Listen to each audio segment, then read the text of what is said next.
This is the Reflections podcast. My name is Annie. Join me as we journey around the world talking with fellow human design friends as they experiment and navigate their unique design. Today's beautiful conversation is with Milla. Milla is a 6'2" manifestor and the co-host of Life on the Correct Frequency, a podcast you may be familiar with as we had Ketsia on in episode 3. Milla is also a certified human design analyst, a wife, a mother, and has been experimenting with her design since 2012. She's very passionate about helping other manifestors, and I am so thrilled to have her here to talk with us about the reflector-manifestor relationship and manifestors in general. The more we learn from each other, the better we are. Welcome, Milla. Thank you. Thank you so much for having me on.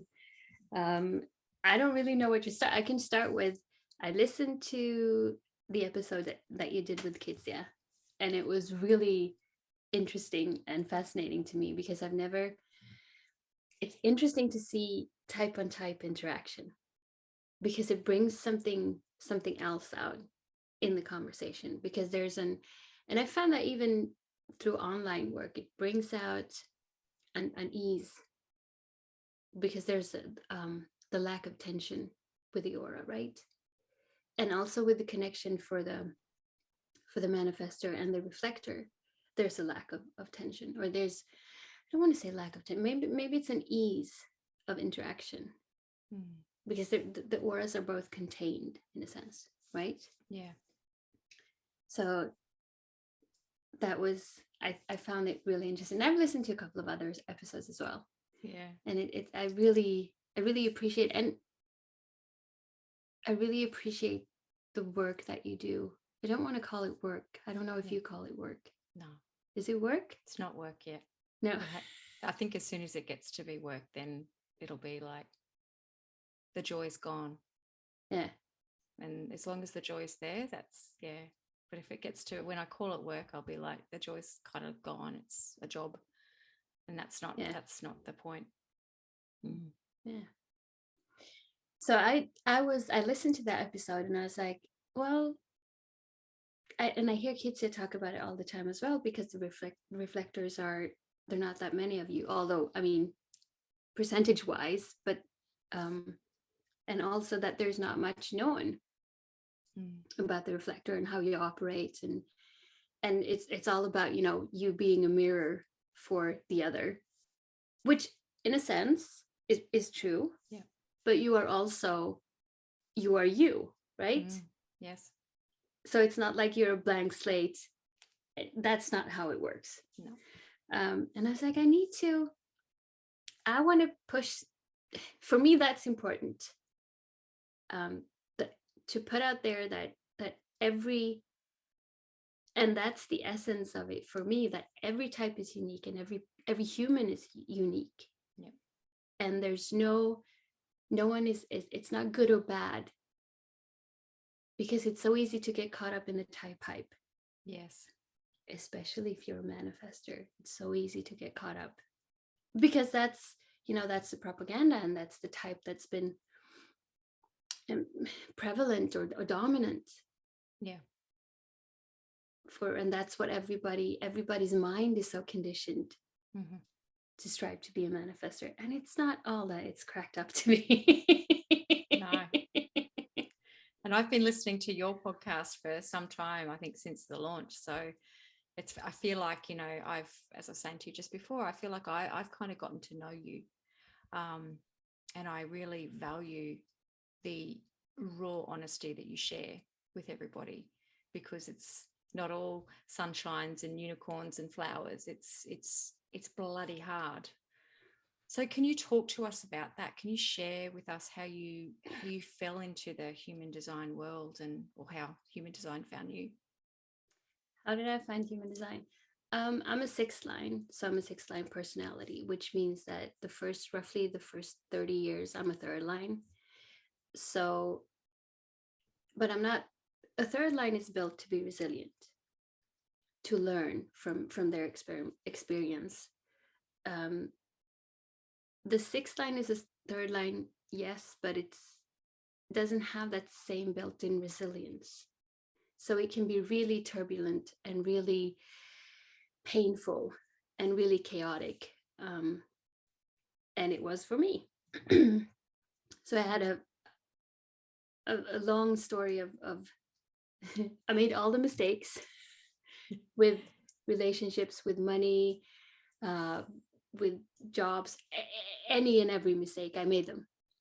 So when I got up on the roof, which you do around 30 years old as a sixth line, I was really exhausted, both physically and mentally. So I did a lot of work on myself through therapy and all kinds of things. And I really knew that the life that I led up until that point, it didn't work. It wasn't healthy.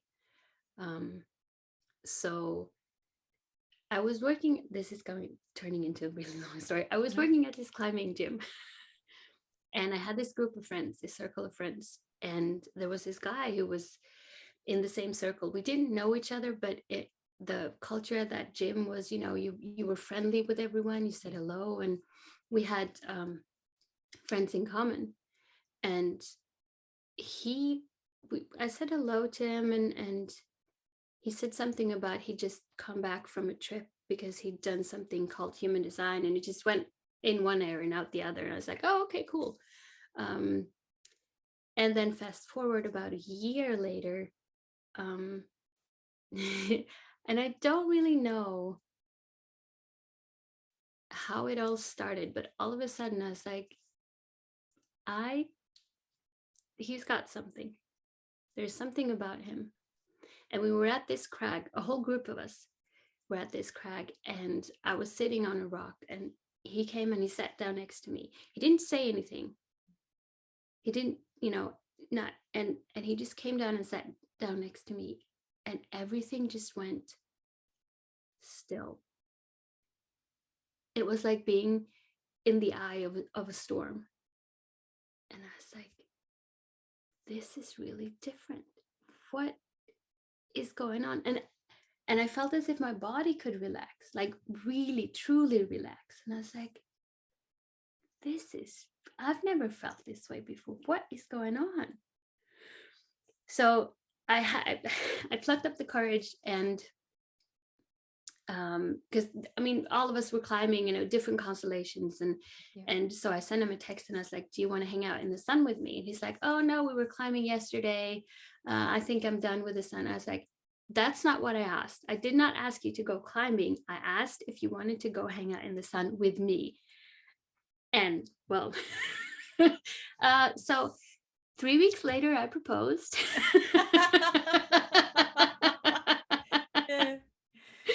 Spontaneously. And turns out my husband is a human design analyst, and he was really clever. He waited. That's basically what he did. He waited. He let me know, when that he was there, if I was interested. He never, every single, date, every single time we hung out, every coffee, every text conversation that we had, I started everything. And we were sitting on this bench like 2.5 weeks in our dating period. And I said, oh, I appreciate this so much, because it feels as if for the first time ever, there's been space and time for me to ease into things, and to not feel pressured or pushed or stressed. Yeah. And he just looked away, and he looked back at me, and he started laughing, and he goes, do you realize that you've started every single time? And I was like, started what? So you initiate everything, every date, every conversation, everything. No, that can't be true. And he's like, well, think about it. I was like, fuck, you're right. And I didn't even realize that was what I was doing. Yeah. And so basically he gave me a foundation reading over a period of 3 weeks. Without actually telling me what he was doing. Yeah. So that's how I fell into human design. How clever is he? I love this he's story. He's so clever. It's like he, wa- he just he wa- I think he allowed was you to 5 be years you. in, and he I mean, this is his story as well, but he realized pretty quickly that she doesn't have a sacral. There's no energy there. And even if I were to be, he's a projector. So even if I were to be a generator or a manifesting generator or a manifestor, he was just like, I'm just waiting. I'm just waiting for her to recognize me, for her to see me. And I did. Wow. So I love these stories. They give me tingles because it's just, especially that story. I love it so much. Yeah, I do. He knew you before you even knew you. And Yeah. he gave you all of this. And he Yeah. allowed you to be you for the first time in your life. And you were just allowed to experiment as you should without it. Oh, wow. Yeah, and I didn't, and we've talked about this, and I've gotten this question before, like, how did you start your experiment? And I say, well, I didn't. He did. He started it for me because he gave me the space and he waited, and no one had ever done that for me before. Yeah. Because as a female, that's right. You're supposed to wait. Yeah. You're supposed to, be wooed and all of that. And yeah. So how did that feel? That's interesting that you say that as a female, to have to, to feel that we've got to wait and got to be demure and you've got to be this and that. And you sort of like being able to get into this space of feeling, holy shit, this is who I am, and this feels natural and this feels right. Is that hard? Was that hard? Of course it would have been, but can you share with me that? Because I could imagine that. Did you go against that conditioning that you were raised to be, be ladylike, be this, be that? Well, yes and no. I was lucky to grow up in a culture where it's not as strict as some cultures where the stereotypes are really strong. Yeah. It's not as strong where I grew up. I grew up in Sweden. But I've had the nice girl speech, and nice girls don't do this, and nice girls don't do that. Okay. And definitely growing up, I was I was told to be quiet and not take up so much space. And pardon me, I could see my friends getting away with things that I didn't get away with. Yeah. And I could never figure out why. Because there could be a bunch of us, say, during class, and we would be like passing notes back and forth. And I was always the one being told off by the teacher. Everyone else got away with it. I never did. And it's little things like that. Do you think that's the aura? Like I think that's the aura. It straight away just rubs people up the wrong way. Yeah. Not yours specifically. I mean, even I know how that feels for myself. Like you can just walk into an environment and people just obviously I don't even have to do anything sometimes. It'd be like, okay, you feel like, holy shit, everyone's just glaring at you. Yeah. So I when I say I could imagine, I can't, but I'll try to imagine how that must feel to have your aura. It's just going to rub them up the wrong way. Yeah. And they'll target you. Because they feel threatened, right?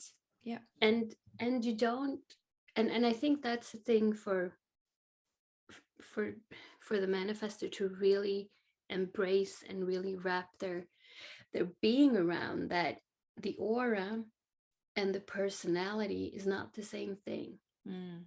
Yeah, that's a really good distinction to make there. Yeah.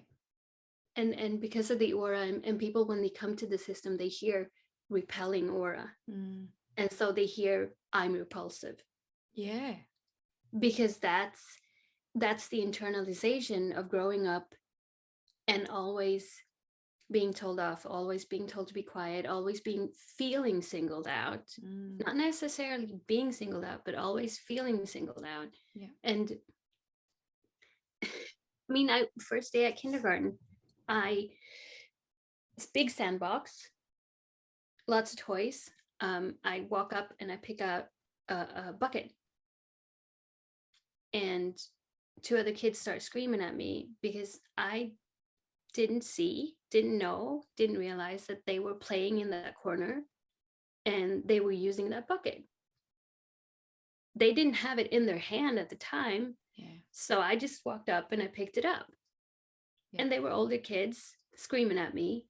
Or I don't know if they were screaming at me, but that's how I, that's how you remember it. Yeah. Yeah.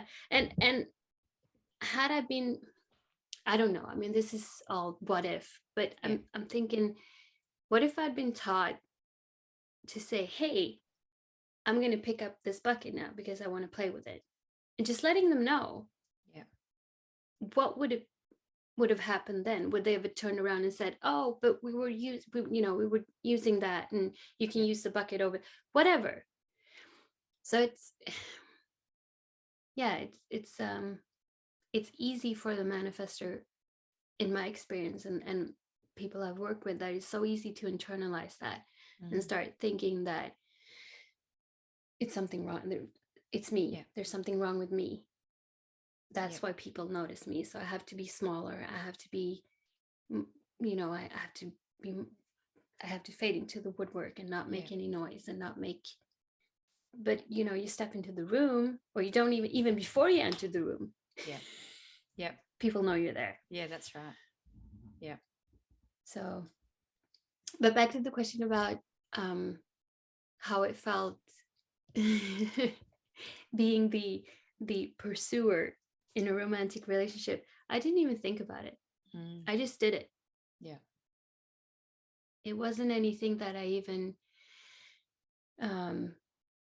thought, oh, I shouldn't be doing this, or maybe I should let him come to me, because I made the decision before I met him that I'm going to stop being silent with what I want. I also have a defined ego. So what I want and what I'm committed to, that's who I am. Yeah. Yeah. So I'm splenic. Yeah. So I want what I want now. Yeah. And that's it. And that's it. So in a sense, I'm a stereotypical male. Yeah. I mean, because I have willpower and I want it now. Yeah. Yeah. So I go out and get it. But I came in this packaging. So showing us, leading the way. Showing us to get out of our own bullshit. Like, yeah. That's a running joke in our house between me and my husband, because I mean, he's a splenic projector. Yes. So he's stereotypical in a sense, the female, because he's super focused, and he's super focused on the other, and he's absorbing everything, and he's listening, and there's me walking around completely unaware and just doing what I want. It's not that bad, really, but I love that you say that. That's so interesting, because I've always been quite a very independent and not dominant, but I know I generally have gone and gotten what I've wanted in my life. I've had burnout. Obviously, I'm now where I am.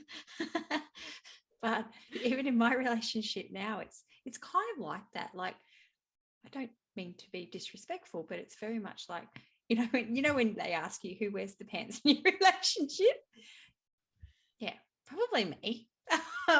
And that's odd, because I've got a pure generator. But it's just like, okay, I need to check in with you, just make sure that we're on the same page here. I'm just talking. He'll say, are you asking me for advice, or you just want me as a sounding board? Just a sounding board. Blah. And then it's like, good, thanks. Off I go. And I'm just so grateful that he's being able to do that for me, because then I'll go off and do stuff. And every now and then he will say, yeah, no. And I'm like, okay, I trust that wholeheartedly. I just go, yep, that's your sacred response. And I trust that sacred response over my wishy-washiness. It's just going to like, la, la, la, la, la. But that's what happens when you step into who you are, regardless of your design and regardless of your authority and all of that, is you can trust the other person. Yeah. In a way. And I was I was doing things around the house, and for our wedding ceremony, we had the pouring of the different types of sand in one big jar of glass, and and the officiator said that, oh, you pick different kinds of sands and you pour them together because you can't separate them.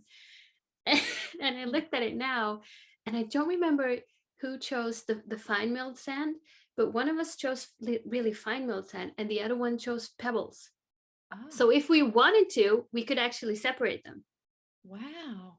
And I mean, I haven't looked at that. We got married in 20. Oh, he's gonna laugh at this if he listens. I have to take my ring off. We got married in 2013. 2013. Also a running joke. I never remember when we got married or got engaged. He does. Happened. I don't. It happened. Bang! It Yeah. happened. It's no, but it's such a nice symbol, because traditionally, quote unquote, you're supposed to pour the sand and not be able to separate them. But we chose sand that you can actually separate. And I think it's also because we're two different individuals, right? And that's what you get when you interact with someone who's in their design, who are who they are. Yeah. Because we're so, again, back to the love and the wooing and all of that, we're so conditioned to want to be one with the other, and we want to, be one person and one entity, and we're supposed to do everything together. No, thank you. No. And I mean, who hasn't been in relationships where you've tried that? Yeah. I mean, for you as a reflector, it's so unhealthy for everyone. Yeah. And when you always look back, hindsight. Yeah. Isn't that the gift that keeps on giving? That's one way of putting it. It's like, oh, it makes no sense. I love that you just said then about the pebbles and the sand, and that you instinctually knew, without even being told, that you needed to be two completely separate and completely two different. You're still the same. You're still made up of the same matter, but you just choose to present differently, pebble and sand. And the sand can actually, anyway, I'm getting all philosophical here, but it's a very beautiful thing. I think I really love that you said that. And I love that you did that for your wedding. That's actually really cool. I'm like, wow, that's actually really cool to do that, to pouring the sands, or however it wants to be, the colors or the shapes or the sizes. Thank you for sharing that. No, you're welcome. Beautiful. Hey, who knows what pops out of my mouth? I don't. I have no idea. That's actually true. I told Kitsia the other day, I was like, is it weird that I have to listen back to what we record to actually remember what we said? Because I don't. I have no idea. I'll have to do the same with this. Yeah. I will walk away probably thinking it was a really nice conversation. I really enjoyed our time together. I have no idea what I said. Yeah. No idea. I love that you can just feel relaxed in who you are as a being, to know that that's just who you are. I love that. My daughter's a splenic projector, and she's only 6. Yeah. But I'm learning so much from her, just watching her and listening to other people talk about, that splenic response. Just my mind's blown. I mean, I think you do as well. We've both got manifesting generator sons. Is yours is a son too? My oldest is my manifesting generator's girl. Oh, girl. Yeah. Yeah. And I think hers is a manifesting generator too, isn't it? Yeah, son. Yeah. Our kids are 6 months apart, I think. Wow. Yeah. How do you find that? How do you find the energy between you as a manifestor opposed to a manifesting generator?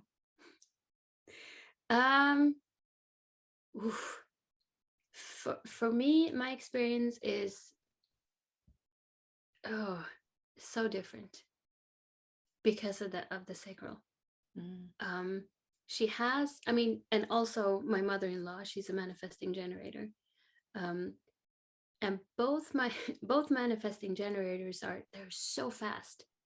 They have so much energy. They can say, oh, both the big one and the small one can say, I'm tired. I don't feel like doing anything today.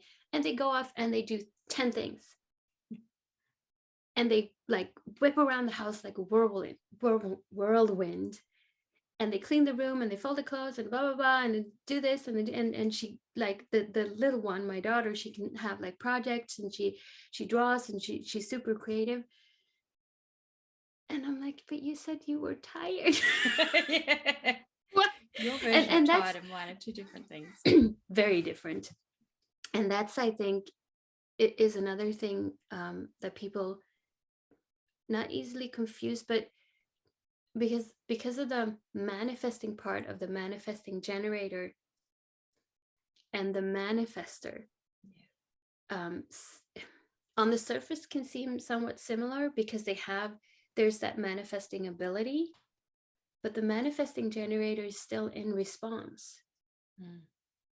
And I don't want to tell someone else's story, but I love my mother-in-law, but I can see what happens to her as an adult. I mean, with kids is a little bit different, but as an adult, when she does things out of her mind, when her sacral response isn't there, and because she has this manifesting aspect and the ability, and she doesn't do it in response, she pays such a heavy price. And she gets into so much trouble. And as someone who cares about her and love her, it's really difficult sometimes watching her. But she's the third line, so finding out what doesn't work. That's it. But so and I've also heard people telling me who know a little bit about human design. They're like, but you're just sitting there, you're not doing anything, you're a manifestor, you're supposed to manifest. Yeah, I do, when it's correct. That's it. And that's the thing that a lot of manifestors that I work with struggle with as well, because they learn they're a manifestor and they're like, oh, I'm supposed to initiate. That's it. And then the mind goes, oh, now we can initiate all these cool things that we thought out. That's right. I have the power. Yeah. And you do, but it still has to be correct. It has to come from the body. Yes. So, and that's one thing that's really important to me is every type is powerful in their own right and in their own way. And no type is more important than the other. We operate differently.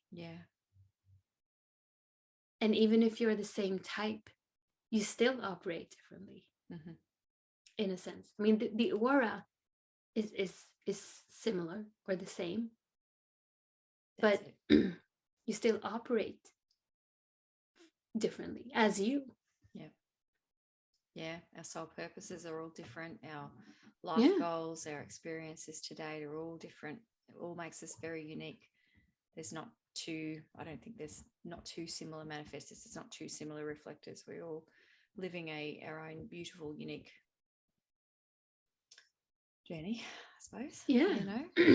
I mean, that's I mean, we're here to differentiate. We're here to be ourselves.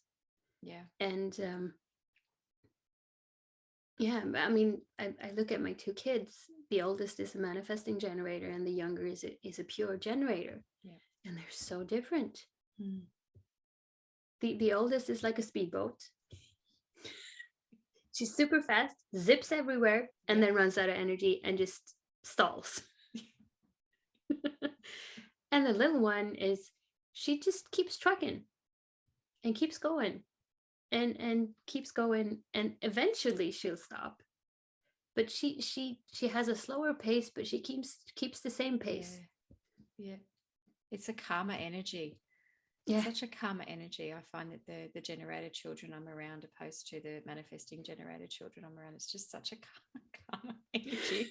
I really feel it now that, I'm very aware of it, more so over the last, especially this last year. I'm very aware of who I'm around, and if I know their profile, I'm kind of like very present, but at the same time, my thinky bits and my body is very aware of them and who they are. And so I'm kind of experiencing, do you know what I mean? I'm constantly, to use the terminology, I'm sampling. I'm literally absorbing for lessons and learning and experience, and how I can give back to them and they can give to me. And it's just this massive science experiment in like a nanosecond. It's just like, fuck hell. Like, it's so cool when you can look at it like that. You just really appreciate. But I have really noticed that generator energy is very, very consistent. Manifesting generators are just not all, but generally speaking, most of it. Wow, it's like, holy shit, righto then. Here we go. Woo! Yeah, it's like a roller coaster. Yeah, in a rave way. party. You need the glow sticks and the dancing around, and we really need to just get going. Yeah. Every time my son gets going, that's what I imagine. I'm thinking, oh, I'm a raver from the 90s, showing my age now, but I really loved it. I'm with you.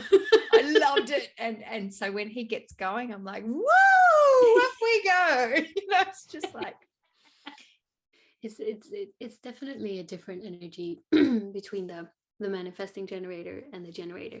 And it was just, recently that it really clicked for me how difficult it must be as a manifesting generator to have that ability to manifest and have to wait to respond.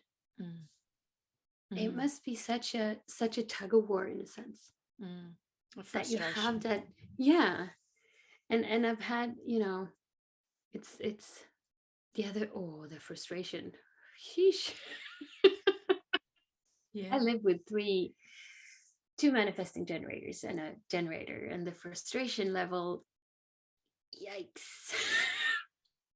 I'm still learning that, to be honest. And I know, as you were saying before, we're all learning that, but and I watch the struggle, and I think, how can I help you, or how can I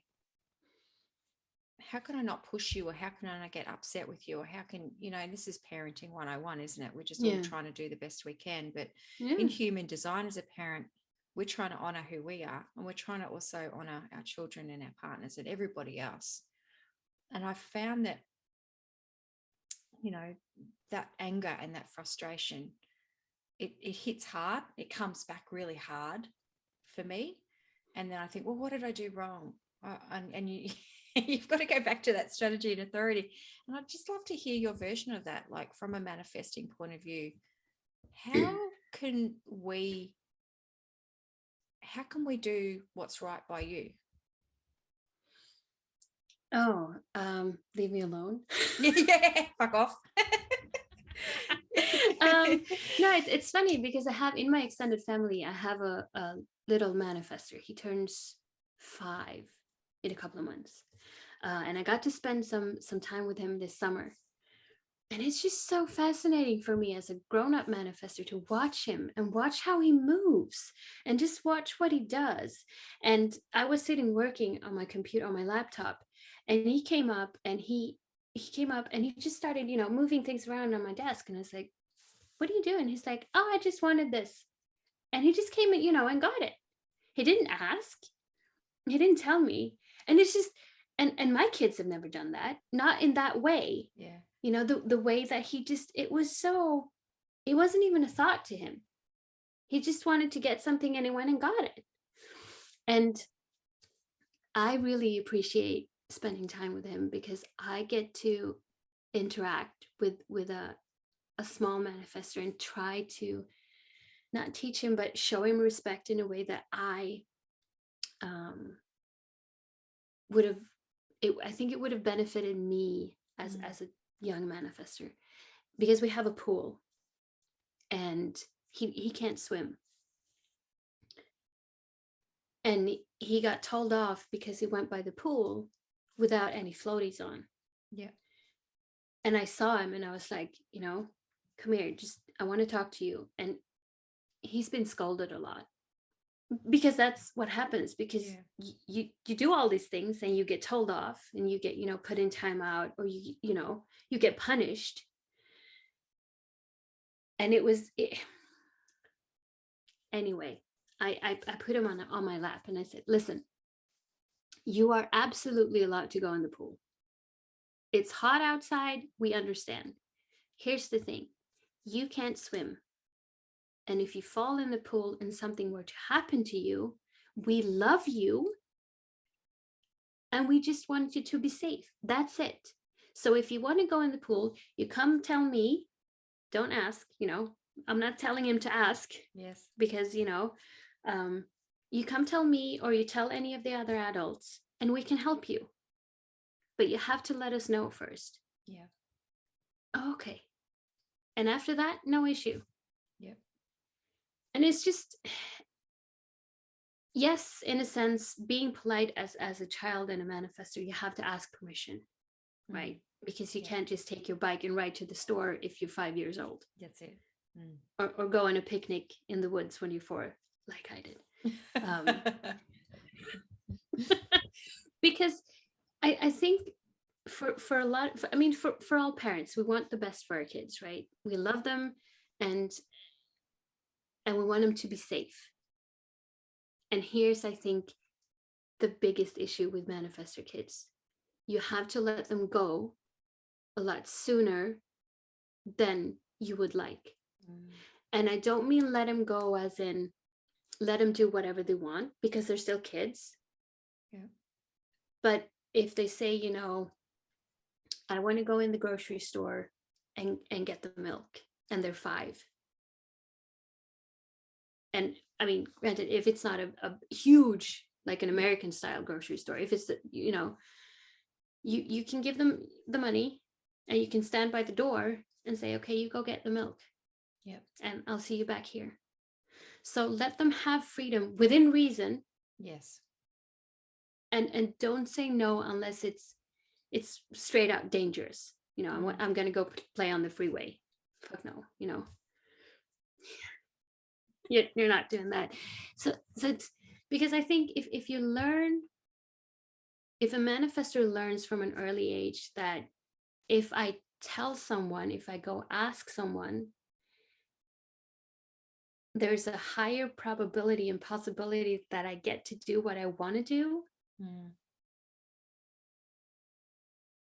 I think that's a really good thing. Yeah. Because the sneaky behavior and then I'm just gonna sneak off and do whatever I want because otherwise they're just gonna tell me no. Yeah. You learn that really fast. Yeah. Really fast. Yeah. And I'm just glad I don't have a manifestor kid. Did you say? I'd say that.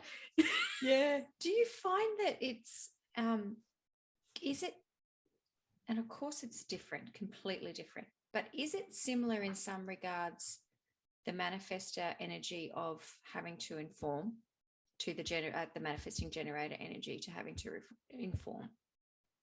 Do you find that no? Yeah. No. Not for me. Not the people I live with. I mean, I can't speak for everyone, but in my experience, no. Because I would say this is informing is similar, I would say, for all the types when it comes to informing the manifestor. Does that make sense? Yes. So I actually had a situation this morning. I was in the bathroom getting ready, and my youngest, the generator, she comes and she opens the door and she goes, "Mom, I want another sandwich." And she just told me, she just let me know, I want another. She didn't ask me. She just let me know, I want another sandwich.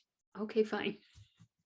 Which is, that feels much better for me than if she would have, which might sound weird, but it feels better for me when someone does that than could you please help me with, can you make me?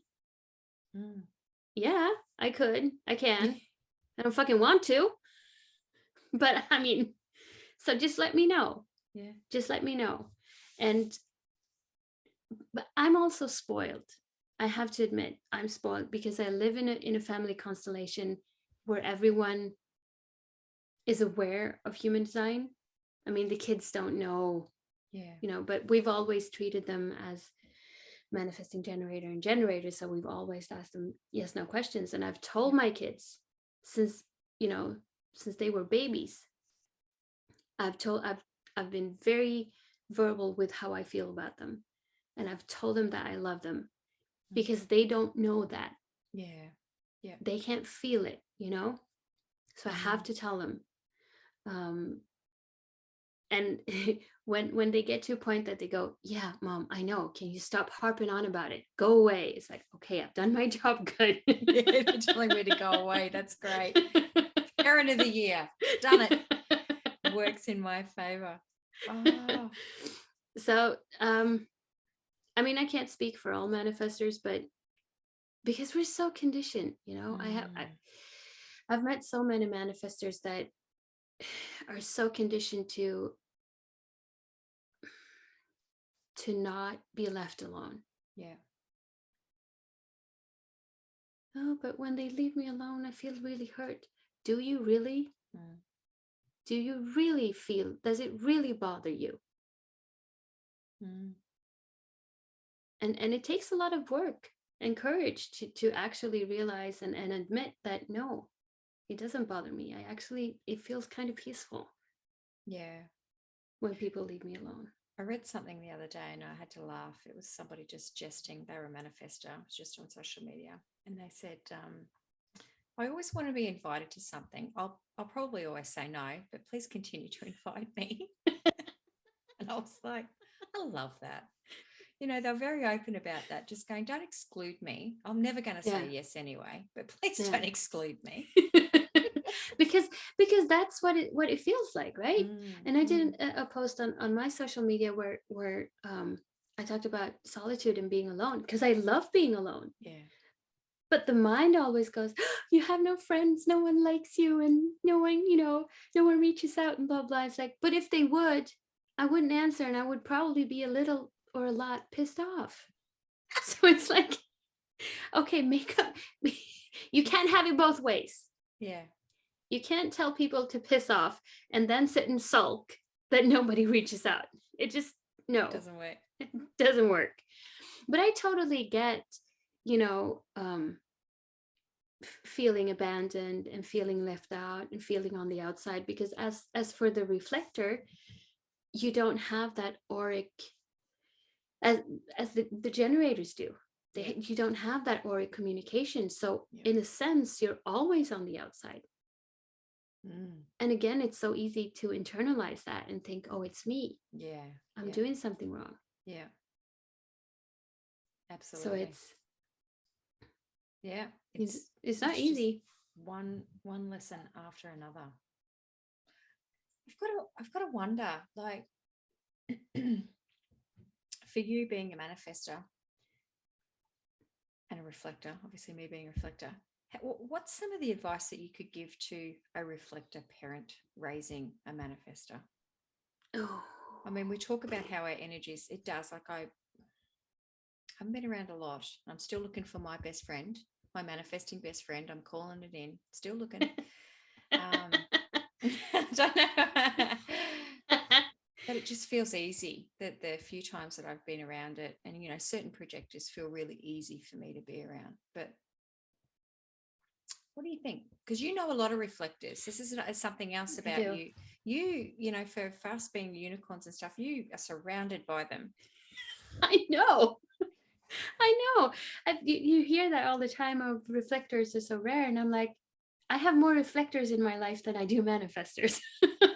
What's up with that? That's right. What the fuck? I don't know what I would give. Even though it's I don't know if I could give any advice. I think instinctively, there's an just through the aura, I think manifestors and reflectors sort of, I don't want to say get along, but there's a lack of tension there. And I think reflectors, if they are aware of their own design, I think they instinctively would leave the manifestor alone. Yeah. Which is not a bad thing per se. So just, I think for manifestor kids, or for parents raising manifestor kids, I think it's the big thing is not saying no, just for no reason other than saying no, and I'm the parent and I'm the authority and I decide. Because the manifestor kid is going to want to do things way sooner than you'll probably be comfortable with as a parent. Yeah. And it's, I think that's something, that's the big thing. And also, teaching a manifestor kid to be polite in the sense of asking permission, or letting the adults in their life know that, I'm going to go outside, or I want to ride my bike, I want to go swimming. And then, if it's not possible, explain. Don't just say no, but maybe explain why. We can't go swimming right now because I have to finish work. Or, you can't ride your bike because it's rainy, whatever. Yeah. As you said before with your nephew, you were saying that you learn very quickly that you can just got to do this small thing and you'll be able to get more. Yeah. Than if you just have to sneak around and cause because a ruckus. Because in the beginning when they were here, we didn't feel comfortable letting him outside because of the pool. And then I explained to him that you can go outside, but you can't be near the pool because, we love you. We don't want anything to happen to you. And after that, when he went outside, he's like, I'm going outside. I'm not going to go near the pool. I'm going to stay away from the pool. Okay? Yeah. Perfect. Fine. Have fun. Bye. So, because it gives, it's such a freedom. Yeah.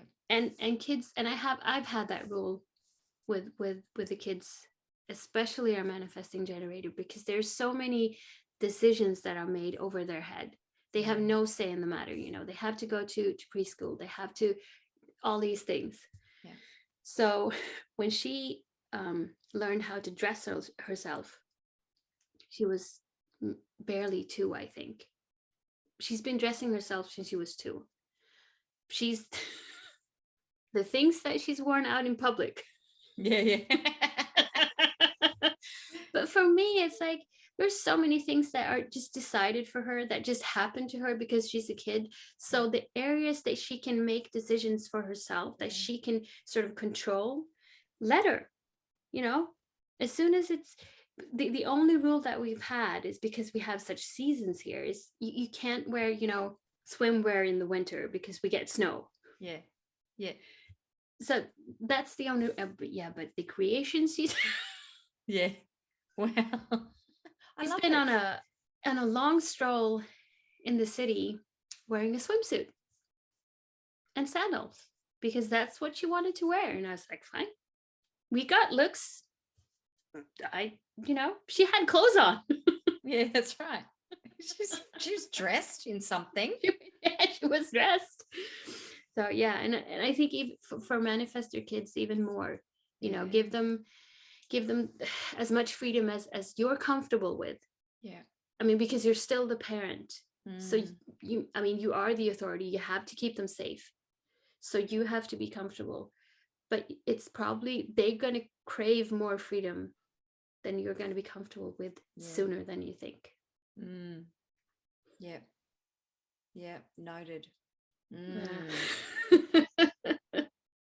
Praying for all the manifestor parents out there. Yeah. I don't know. I was a pretty wild child. I did what I wanted. Maybe deep down, I've always kind of, channeled that inner personality. Oh, my poor parents. But anyway, we live and we learn. Yeah. So you're delving into that work of helping manifestors. Can you talk to us a bit about that? Because it's really, really, really important stuff. I think I've had a sense, or I've had a feeling that I wanted to do that in some way, shape, or form. I actually started a podcast 2016. I recorded some episodes. That was back when you could just upload it to Apple. Yeah. And I got as far as I was just going to press upload, and I was like, oh no, I'm not ready. So I backed off. And then I went to an immersion in 2019 with Marianne, who's my teacher in human design. And there was this lady who shared, she was married to a manifestor, and it was a really heartbreaking story. But essentially, it was that she didn't know how to communicate with this manifestor. And she felt really hurt, and they were in a really bad spot. And I'm not someone who initiates contact with people I don't know. But it surprised me, because after we were done for that day, I made a beeline to this lady and I said, listen, I'm a manifestor, and on behalf of manifestors and your husband, I want to apologize.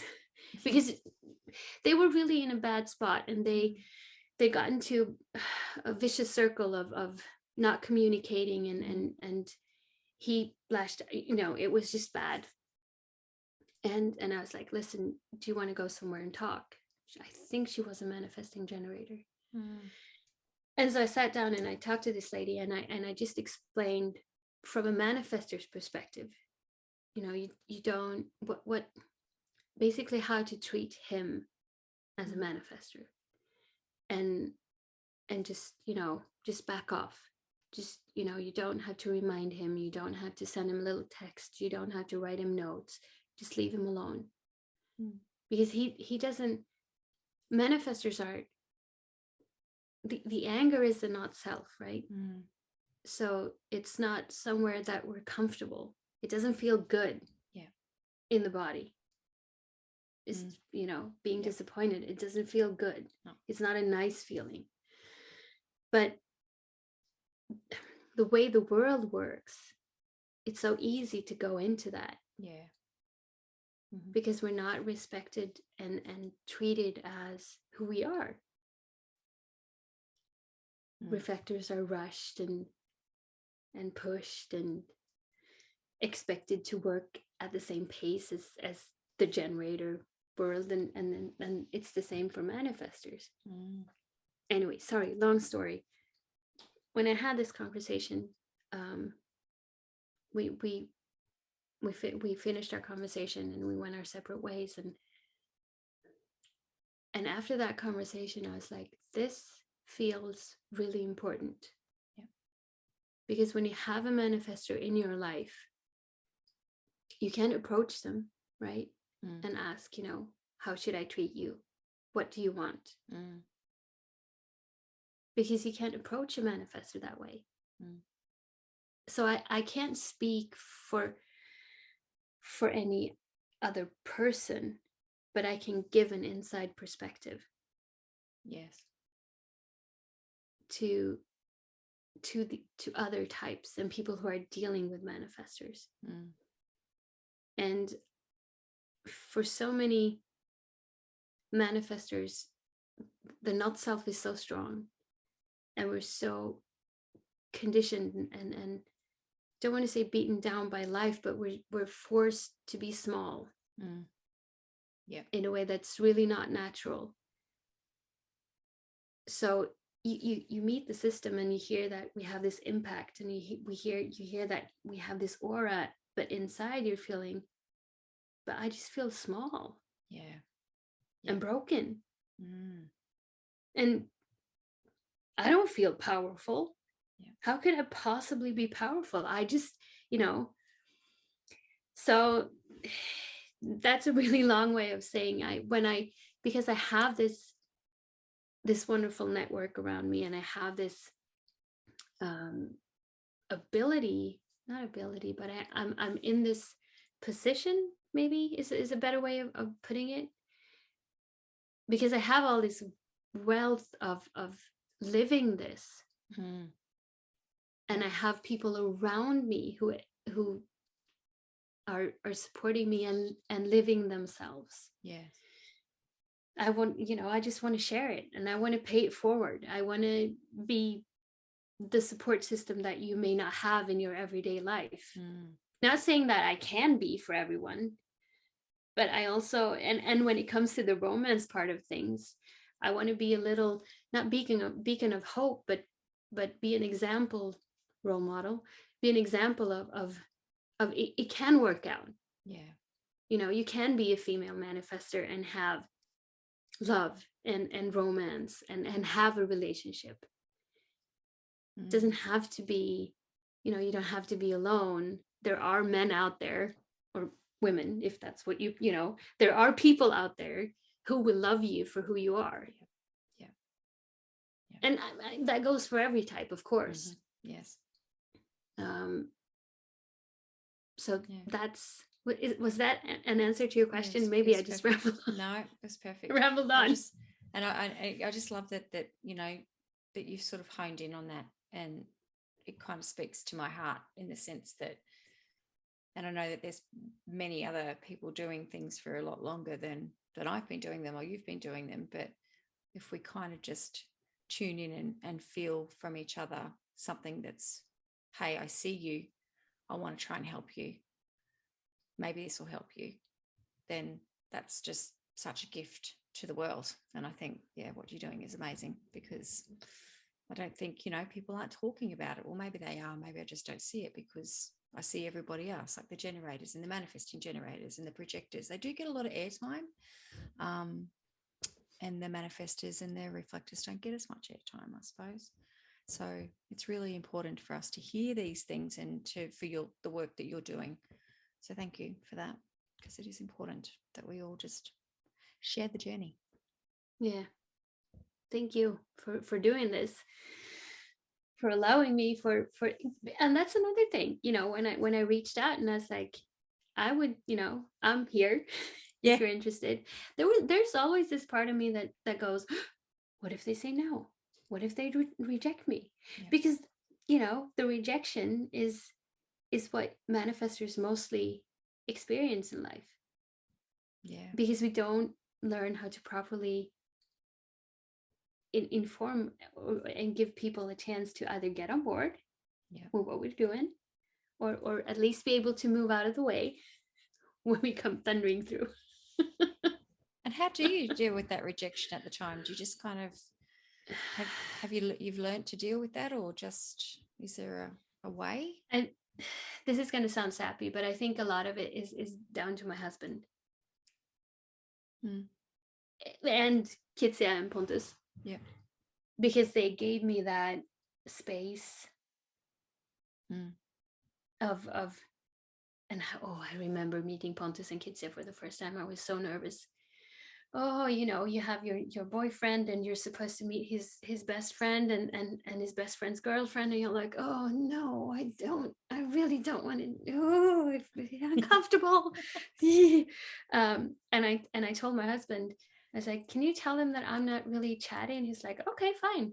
And he did, and we just sat there for long periods of that coffee. We just sat there, and no one, jumped on my grill and were like, oh, so what are you doing? What's your blah, blah, blah? What's your favorite color? And what do you blah, blah, blah, blah? They just sat there and let me be. So I think it's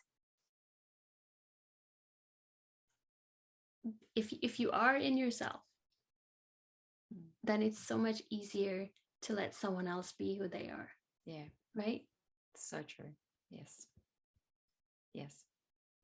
And what I've found is the more I sink into who I am, or whatever you want, become who I am, whatever you want to call it.